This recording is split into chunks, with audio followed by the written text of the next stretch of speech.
Okay, so I promised that I was going to do a video about the Amish suit, and so that's what we're going to do. It's very, very hot. I think we're 30 or 40 days in a row over 100, and I have another pair of shorts on under these pants because I'm going to be opening them up, and I didn't want to be immodest. So it's really, really, really hot right now. So thank Mrs. Bunker for putting up with this nonsense. But all right, so I'm going to start with the Amish pants. These are called Broadfall Pants, and whether it's a suit or working pants, they're almost always Broadfall Pants. And the reason they're called that is because you'll notice there's no zipper or buttons or anything on the front, nor are there pockets on the back. There are two side pockets, and the way that these are opened up if you need to go to the restroom is there are 4 buttons across the top. You normally only open 2 if you need to, or 3. But you can't open all 4 without taking the suspenders off and without taking the pants off. And this flap just flops down, and that's the way that works. So, Let me see if I can get a close up on the buttons. yeah. Yeah, you can kind of see them. So these are new. I just got these yesterday. So you kind of get adept after you've worn them for a while of doing the buttons, and you can do it just as quick as you can do up and down buttons. But one of the only negatives, or call it a unhandy things about these pants, is that if you are wearing a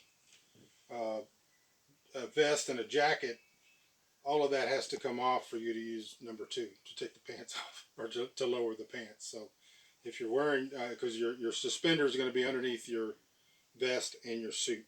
So why Broadfall pants? First of all, because they fit the category of what Amish people want in their clothes, which is easily made, modest, and utilitarian, without putting comfort above the ordnung, or what's necessary for the cultural health of the society.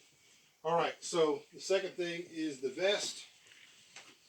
And this is pretty much like most vests that you'll see on most suits, with the exception of that there are no buttons and no zippers.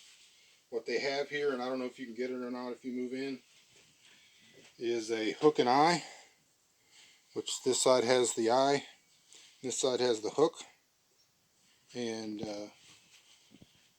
the reason that the Amish would not have buttons is because buttons were considered fancy, and they were considered primarily military, because the military would have very audacious or fancy buttons. So there's the suit with the vest, and a lot of times you would see Amish people wearing just this while they're at church, or after the sermon is over, if they're standing around having fellowship. They would not have the jacket on. One thing that's I wanted to show, is I didn't show before, is the shirt. And if you move in just a little bit, so this is not an Amish shirt, although it has been altered, because we are not Amish. You can tell by the mustache, but we are plain, which basically means that we have almost all of the same distinctives, except our theology is a little different.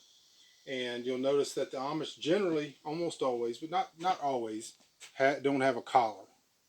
Some do, and that's one thing I meant to mention at the very beginning. Every Amish district has their own ordnung, and it can be widely different. And while you may not be able to see the difference, if I walked into an Amish store or an Amish community, they can pick up minute differences in the ordnung and what's allowed in clothing, and they would be able to determine probably pretty close to where you're from. I'm very confusing to them because of the mustache, because that's almost always, in fact, I could say probably always, the Amish would not have a mustache. The beard in the Amish community is a sign that you're married. The unmarried men would be clean shaven.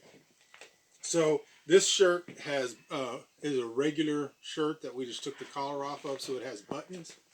Some Amish communities allow buttons on the shirt, and some don't.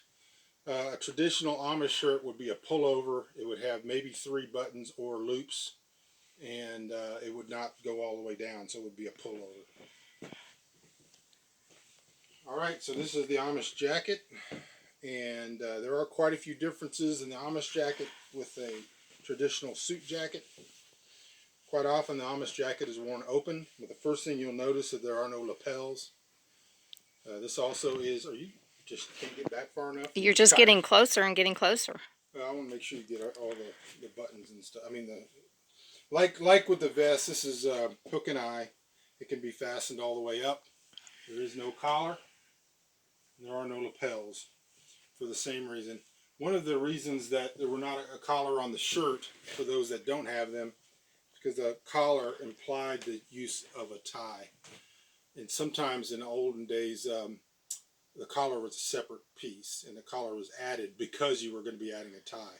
The tie was a symbol of slavery or of servitude. The Amish was a free man, so he didn't wear a tie and felt no use for the collar. And it was another way of just making it a distinctive between them and the Englishers. All right, so suit jacket is simply made. Does have a liner. There are interior pockets, but there is no exterior pockets, and there are no buttons or zips. So that's it. That's the Amish suit. It's very hot, so I hope you appreciated this.